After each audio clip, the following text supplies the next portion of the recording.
안녕하세요, 방송 매니아입니다. 이 게임은 플레이스테이션2 게임으로 나온 SD 건담 G 제네레이션 스피리츠입니다. 후기 우주세기 미션 중에 실루엣 포뮬러 미션을 보여드리려고 해요. F91의 사건인 코스모 바빌로니아 건국 전쟁 전, 그러니까 즉 한 달 전에 일어난 사건을 다루고 있습니다. 宇宙世紀123年40年以上にも及ぶ長い年月の間、軍のモビルスーツ供給を一手に担い繁栄を極めた巨大企業アナハイムエレクトロニクスだが、そんな栄光の歴史も開発に行き詰まりつつあったモビルスーツとともにわずかに陰りを見せ始めていた。また一方では軍の海軍戦略研究所サナリーが次世代モビルスーツの開発を進め、高性能を誇る小型モビルスーツを完成させた。それは兵器開発史を塗り替える革命的なモビルスーツであった。サナリーに遅れを取ったアナハイム社は同社による小型モビルスーツの開発計画シルエットフォーミュラプロジェクトを発動。アナハイム社が社運をかけたこの計画によりシルエットガンダムは誕生する。 실루엣 포뮬러라고 거창해 보이는 이름인데 그냥 사나리 데이터를 NIM이 빼돌린 겁니다. F90 V타입이랑 F91의 데이터를 모방했는데요. 다만 바이오 컴퓨터를 제작할 줄 몰라 달려있지 않고 MCA도 구현할 줄 몰라서 헤비건 프레임을 사용했습니다. 중요한 기술을 못 뺏긴 짝퉁 F91이지만 NIM의 소형 고출력 제너레이터를 탑재해서 기동성만큼은 F91보다 좋았습니다. 근데 진짜 배째라는 식으로 베끼긴 했네요. 影の名を持つガンダムの開発の裏には様々な人間の思惑が潜んでいた。 そしてそれはシルエットガンダムのテストパイロットに任命されたトキオ・ランドールをも巻き込み、次第に事件へと発展していくのである。宇宙世紀123年2月18日、月の裏側ゼブラゾーン、歴史に隠された戦いがここから幕を開ける。準備はいいな、ケビン。行くぜ。ああ、来いよトキオ。テスト開始だ。 이 하디건이나 모빌슈츠는 헤비건의 개량기로 제식체용 후 하디건이라는 명칭으로 변경된 녀석인데 F70 캐논 건담을 양산하기 위해 결과적으로 NIM에 위탁하게 되면서 태어난 녀석입니다. 사나리의 기술력은 뛰어났지만 양산을 해본 적 없다 보니 그리고 양산할 공장도 없었고요. 이 녀석은 나름 합법적으로 인계받아 만든 녀석입니다. 나중에 양산되는 G 캐논과 캐논 건담 사이의 모빌슈츠라고 생각하시면 될 것 같아요. どうしたケビン、まだまだこれからだぜ。ちくしょう、ガンダムだからっていい気になるなよ。シュビッツさん、ハーディガンは随分熱くなっているわね。ケビンですか。しかしあいつは文を守ってますよ。どちらかというとTOKIOの方が。 칼 슈비츠는 전 네오 지원군이었습니다. 지금은 NIM사에서 일하고 있어요. 생각해보면 NIM에 지원 사람들이 꽤 많네요. やっぱりガンダムとハーディガンじゃ性能が違いすぎるぜ。おいおい、もうおしまいか。勘弁してくれよ。それにお前、機体に無茶をさせすぎなんじゃないか。これは運用テストなんだぜ。実戦じゃないんだからさ。 지는 건담 탔으면서 이것밖에 못하냐고 하는 토키오 인성. 그리고 케빈한테 왜 파일럿이 됐냐고 물어봅니다. おまんまを食うためさ。 경험을 위해 파일럿이 된 사람도 있지만 돈을 벌기 위해 파일럿이 된 사람도 있다는 내용인데 이런 내용들이 리얼해서 저는 좋았어요. それに俺は実戦なんてまっぴらごめんだからな。ま、それもそうか。 그때 갑자기 모빌슈트 접근 경보가 울립니다. なんだこいつは。 見たこともない機種だ。ザクに似ていると言えなくもないが。 깜빡이도 없이 냅다 케빈의 하디건을 공격하는 정체불명의 붉은 모빌슈츠. 자, 렌스처럼 보이는 무장은 부트 콘체른의 시그니처 같은 무장이죠. 直撃された。早い。なんなんだこいつ。 다행히 G캐논 마그나를 끌고 달려온 슈비츠에 의해 토키오와 케빈의 위기를 벗어납니다. TOKIO、ケビン、牛が。逃がすか。気持ちはわかるが、ここで機体を失ったらそれこそ意味がない。いいな。アイリス、謎のモビルスーツについて何か分かったのか。どうやらお相手はブッホコンツェルンのデッサタイプに似ているようね。似ているったって。デッサタイプは作業用の小型だぜ。モビルスーツじゃない。 이 데사 타입은 부트에서 개발한 민간 작업용 모빌슈츠로 사실 NIM의 모빌슈츠 부품을 구매하기 위한 핑계로 만든 녀석입니다. 이 수법은 지온이 연방에 써먹었던 방법인데 부트 콘체는 역시 이 방식을 쓰고 있었습니다. 왜 또 소금? 이렇게 할 수 있는데 우주가 워낙 넓다 보니 하나하나 다 뒤지긴 쉽지 않았겠죠. ケビン、お前さっきの戦闘であのモビルスーツがザクに似てるって言ってたよな。あれは本当にそう見えたんだ。それにお前も聞いたことあるだろ。ジオンの残党オールズモビルの噂を。それは噂だ。俺にはそんなに古い機体には見えなかったけどな。 짜잔, 지온 잔당들이 화성에도 있었지요. 자쿠와 쿠프 같은 1년 전의 기체의 디자인을 그대로 사용해서 연방이 올즈 모빌이라는 이름으로 부른다고 합니다. 이 시점에서 3년 전 F-90 2호기 강탈 사건이 있었는데 우주세기 120년에 시가 마른 듯 했지만 놀랍게도 122년에는 더욱 많은 숫자로 침공을 했습니다. 거기다 자기들도 이게 마지막이란 걸 알아서 앞뒤 안 가리고 지구로 쳐들어왔었죠. 그래서 얘네들이 1년 전 사건을 모른다는 게 이건 역시 비밀인 건지 아니면 스토리 설정이 정립되기 전인지는 모르겠어요. 여튼 실로의 포뮬러 팀은 부트콘체른의 쎄한 움직임을 발견하고 이 사실을 빨리 본사에 알리려고 합니다. 彼らが何者であれ我々を見られたからには口封じに転じなければならない。直ちにモビルスス隊を出撃させるぞ。了解です、シェフィールド隊。我が炎の虎の名にかけても今クロスボーンヴァンガードの存在を世に出されるわけにはいかん。 나무 위키에는 다크 타이거라고 나오는데 게임에서는 불꽃 호랑이라고 나오네요. モビルスーツの整備は進んでいるのかね、エルゼナ技師長。もう一度直せと言われてもパーツがありませんから。パーツがない。ガンダムは実験機だからね。あまり大きな声じゃ言えないが、アナハイム社は小型モビルスーツ開発に立ち遅れてしまったのだ。サナリーは早くから小型モビルスーツ開発を始め、その成果を見せている。そこで我々も小型モビルスーツの開発が必須となったのだ。だからガンダムは他社と同等の技術力を持つために作られたものであって、軍から発注があったわけではないので予備のパーツが少ないのだよ。こんなことを聞いていいものかと思うのですが、サナリンにスパイを潜り込ませたという噂が。それは表向きの話だ。軍としてはアナハイム社が潰れてしまっても困るだろう。じゃあ軍の方からわざと情報を流したと。そういうことになるな。 굉장히 중요한 포인트인데요. 연방이나 지온 같은 군부 세력의 사상만 부각되던 시점에서 자본까지 섞이기 시작하면서 좀 더 복잡한 이야기가 됩니다. 사나리를 밀어준 것도 연방이지만 에나임의 기술을 넘겨준 것도 연방입니다. 전기 우주세기 동안 에나임과 연방의 유착관계는 최소 30년 이상 유지가 됐을 테니까요. 이건 역시 추측이지만 사나리와 에나임이 경쟁관계가 되기만 해도 지구 연방군 입장에선 입맛에 맞는 모빌 슈즈를 더 싸게 구입할 수 있으니까요. 見つけたぞ、あの船だ。 그리고 이때 불꽃 호랑이 부대가 공격해옵니다. 아이리스가 실루엣 건담에 리미트 있으니까 그거 끄면 최대 출력 싹 가능 이응 합니다. 기사장이 야메로 그거 아부나이요 하는데 面白いじゃないですか。他にいい手もありませんし、俺はやりますよ。 뭐 까짓 거 해보죠 급으로 스무스하게 넘어갑니다. 요 건캐논 닮은 녀석은 G캐논 마그나입니다. 하디건과 마찬가지로 캐논 건담의 데이터로 제작됐고 양상형 G캐논의 개량형입니다. 에나임이 사나리의 베스바 기술을 해석해서 결과적으로 캐논 건담의 저코스트 베스바를 장비한 녀석으로 보시면 될 것 같아요. 어쨌든 실로의 포뮬러 팀은 불꽃 호랑이 부대를 막아내고 이야기는 다음 챕터로 넘어갑니다. 宇宙世紀123年2月19日月の裏側ゼブラゾーンにおいて謎の敵部隊の襲撃を受けたブレイウッドは当事件を報告すべくアナハイム本社へと進路を進めていた。しかし敵は彼らにゼブラゾーン中域からの離脱を許しはしなかった。隕石に紛れ巧妙に仕掛けられた罠の攻撃を受けたブレイウッドは傷つき近くの廃棄コロニーへ駐留することを余儀なくされてしまう。そして彼らが駐留した7番地コロニー、無人のはずのコロニーで突如一機のモビルスーツにより襲撃を受ける。それは30年以上も前に開発された AMS-119 ギラドーガ。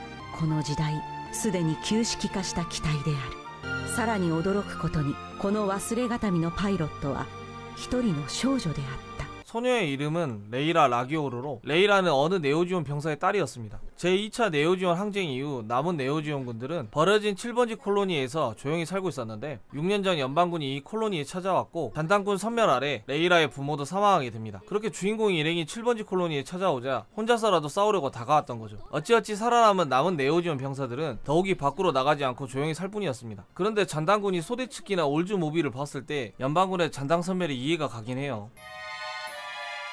さてこの辺りが合流ポイントだが、しかし大尉、自分には分かりません。なぜ我々が採取してきた貴重な実践データを誰とも分からない相手に渡す必要があるんです。オバリ少尉、これは命令だ。我々に命令は絶対なのだ。規律を乱すような発言はするな。はっ、申し訳ありません大尉。ともかくこれまでの実践データをある男に渡すように言われたのは確かだ。だが少々匂う妙な感じだ。時間通りだな。バカな。連邦軍のモビルスーツだと？大丈夫だ。私がデータの受け取り人だ。まさか連邦の軍人とはな。タイ、奴を信用するのですか？心配するな。重要なデータは入れていない。さあデータをこちらへ渡してもらおう。早く持っていけ。ああ、それとアナハイムの船とトラブルがあったようだが、それはこちらで型をつけておく。アナハイムだと？奴らそうだったのか。おかげで面白いデータが取れただろう。貴様、なぜそんなことを知っている？あとはゆっくりと休んでくれとジレ大佐の伝言だ。あの世でゆっくりとな。いかん！오바리! 실의 대령은 철가면의 신복입니다. 크로스본 벵가드의 대령인데 자기 부하를 연방과 NIM의 뒷거리에 이용한 겁니다. 업보 청사는 자빈에게 맡기라고. 그리고 이 검은 건담은 네오 건담으로 실루엣 건담의 데이터 기반에 NIM이 가진 모든 건담의 기술을 때려박는 건담입니다. 그리고 이 빡빡이 파일럿은 바즈 가렘슨 대령이고요. 이 네오 건담의 주력 무장은 지버드라는 무기인데 내장형 제너레이터에 서브 플라이트 시스템도 있어 메가라이더의 후계기라고 볼 수 있습니다. 거기에 메가런처 이상급의 화력을 빔라처럼 쏴짓깁니다. 一人で行くのは寂しいとさ。くそ、ここまでか。逃げたか。まあいい。あの損傷なら当分は動けまい。 겨우 연방에 배워 연락이 된 브레이우드는 연방군이 도착하기 전까지 7번지에 살고 있는 네오지온 사람들을 보호하기로 합니다. 연방 전부는 네오지온 사람들이라도 살 권리를 보장해주고 있었습니다. 잔당군 선멸은 뭘로? 君もついてきてくれるね。分かってる。みんなにうまく伝えないとね。 스토리가 많이 생략되는데 토키오랑 레이라는 어느새 친해져 있고 같이 7번지 사람들을 설득하러 갑니다. この中域も久しぶりだな。ご苦労様です。ガレムソン大佐。して守備は？ データは手に入れたが一匹取り逃がしてしまったようだ。奴らクロスボーンの船は7番地コロニーの裏だ。ブレイウッドとの接触後コロニーごと葬らねばな。はっ、7番地コロニーか。本当に久しぶりだな。艦長、早速その艦より通信です。繋いでくれ。こちら戦艦エージャックス所属第306部隊副長のドーフマン大尉です。 歓迎します。よく来てくれました。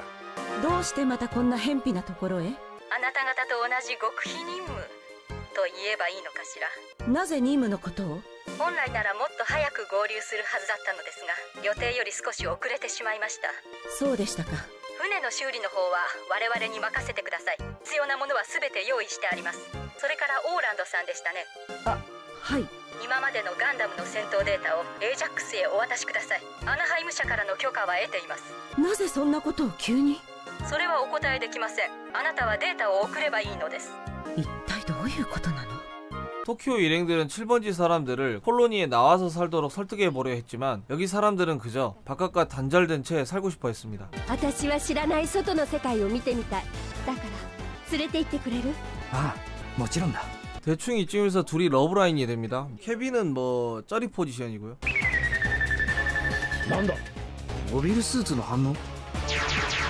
그때 갑자기 AJAX 소속 연방군을 만나게 되고 연방군 소속인 토키오는 AJAX로 복귀하라는 말을 듣게 됩니다. AJAX 間違いない。やつだ。バズ・ガレムソン。誰だよ？知り合いか？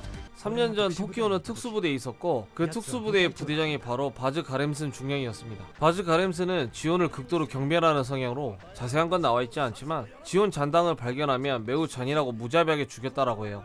토키오는 학살 명령을 거부했는데 테스트 파일럿을 하게 된 걸 보면 좌천 같은 걸로 보면 되겠죠? 本当にただの人殺し。任務なんてもんじゃなかった。そんな奴が助けに来たっていうのかよ。そんなことがあるはずがない。 뭔가 쎄함을 느낀 토키오는 모두에게 AJAX를 조심하라고 전하고는 AJAX 전함으로 갔습니다. トキオランドール、相変わらず満足に挨拶もできんか。まあいい。君は今日付で現隊復帰だ。今度は一体何を企んで？企む？私が本当に貴様は血の巡りの悪い男だな。君のアナハイムでの仕事は終わったということだ。君には新しい仕事をしてもらう。新しい仕事だと？このネオガンダムのな。これは？ 2機あるネオガンダムのうち2号機を貴様に任せる。心配するな。貴様なら乗りこなせるだろう。 여기까지 대화를 들었을 땐 의외로 좋은 상상인 것 같은데요? 토키오가 경례를 안 했는데도 너그라이 넘어가지고 오히려 건담까지 맡깁니다. 何せこいつにはブレイウッドから届いた貴重な戦闘データが取り込まれているのだからな。貴重な戦闘データだと。お前のこれまでのご活躍は全てこのネオガンダムに受け継がれたということだよ。 네오 건담은 검정색의 1호기와 건담 컬러의 2호기가 있습니다. 1호기는 부트 콘체르에서 넘겨받은 네오 사이코미 시스템을 탑재했는데 이 시스템은 철가면이 탑승했던 라플레시아에서 장착된 기술로 사용자의 뇌파만으로 움직일 수 있습니다. 다만 사용자에게 굉장히 큰 부담을 주는 단점이 있는데 철가면은 기계인간이 되어 문제가 없지만 바즈 가렘스는 강화인간이 아닌데도 잘 조종합니다. 네오 사이코미의 장점은 뉴타임이나 강화인간이 아니더라도 이 시스템을 사용할 수 있다는 건데 실력도 실력이지만 너무 잘 맞지 않나 라는 생각을 해요. 성격을 떠나서 이 프로젝트에 가장 적합한 인물은 맞는 것 같습니다. 2호기는 이 시스템이 없고 복자식 콕피트로 되어 있습니다. 貴様がなぜそんなことを知っている？君には申し訳ないが全ては仕組まれていたということだ。バカな。俺たちは踊らされていたのか？君の乗っていた船もそろそろ出港する頃じゃないかな。短い間だったが自分の乗っていた船だ。ゆっくりと見送ってやれ。なんだ？わかりません。エンジンが。これはエンジンの修理が完全ではなかったようだな。貴様はまた人を殺すためにやってきたのか？さっきも言っただろう。これは仕組まれていたことなのだ、最初からな。全ては貴様が仕組んだことだというのか？私が仕組んだだと？愚かな。私は仕組まれた歯車を動かしたに過ぎん。だいたいお前たちがクロスボーンヴァンガードと衝突したのはなぜだと思う？アナハイム社の上層部もそれは承知の上だとしたら？なんだと？まさかそんなことが。 이 모든 건 에나임이 계획한 것들이었습니다. 부트 콘체른의 사나리의 데이터를 건네주고 네오 사이코미와 모비슈 데이터를 얻어냈으며 실루엣 건담의 데이터를 통해 네오 건담을 완성했습니다. 사나리 데이터의 출처를 없애기 위해 실루엣 포뮬러 관계자들을 모조리 제거하려고 한 거죠. 물론 불꽃 호랑이 부대도 제거하고 7번지 사람들도 모두 없애면 부트 콘체른, 에나임, 지구 연방군이 엮인 이 사건은 아무도 알 수 없게 됩니다. 코믹스에선 에나임의 개발자인 아이리스도 데려옵니다. 아무래도 건담 개발자는 아깝다고 생각했나봐요. 平和な世なんてものは何も生み出しはしない。腐っていく一方だ。どうやら貴様にはそれがわからんらしい。仕方がないな。平和ボケした愚かな兵士にはここで死んでもらおうか。何？ 생각해보면 전부 쓸어버리면 되는데 굳이 토키오를 데리고 올 필요가 있나 싶거든요. 어디까지나 지원 한정으로 잔인한 성격이고 연방군인 토키오에겐 사정을 다 설명한 걸 보니까 잔인한 성격일지라도 부하는 아끼는 것 같아요. 얘 정말 악역 맞나? 라는 의문이 자꾸 듭니다.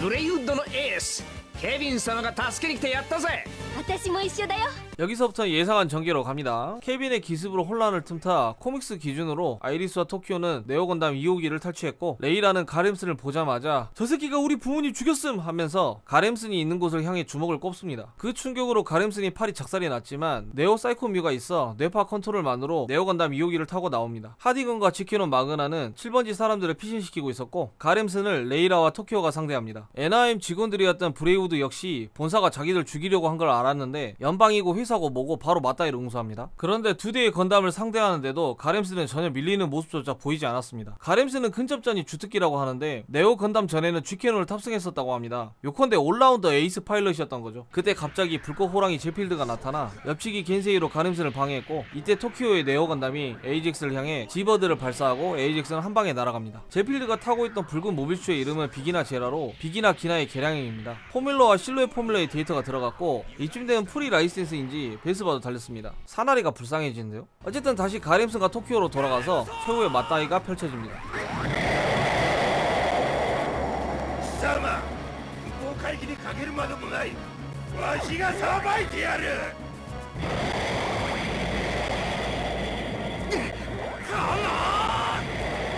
どこを狙っている。ガルムさん。レイラが。うっとうしいわ。レイラガレムソン。おいお前にやられかな。動け離せ離せ。貴様何を考えて。おい聞いてるかレイラ。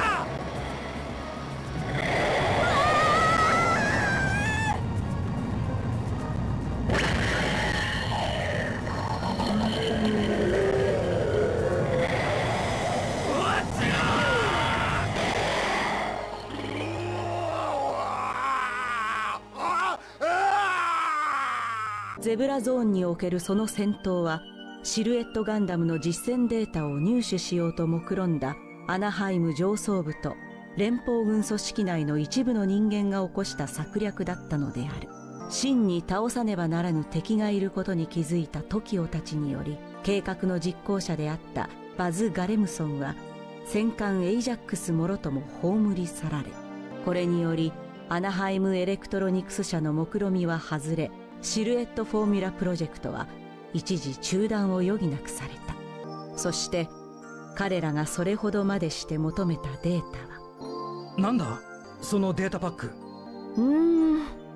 記念品ってとこかな。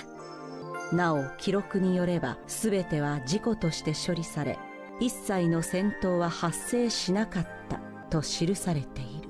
宇宙世紀123年2月23日、バビロニア建国戦争のわずか1ヶ月前に起きた事件であった。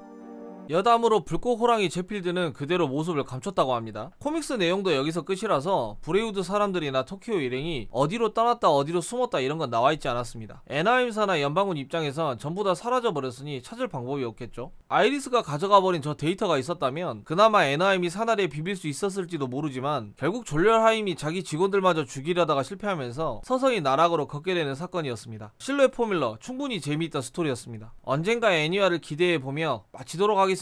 감사합니다.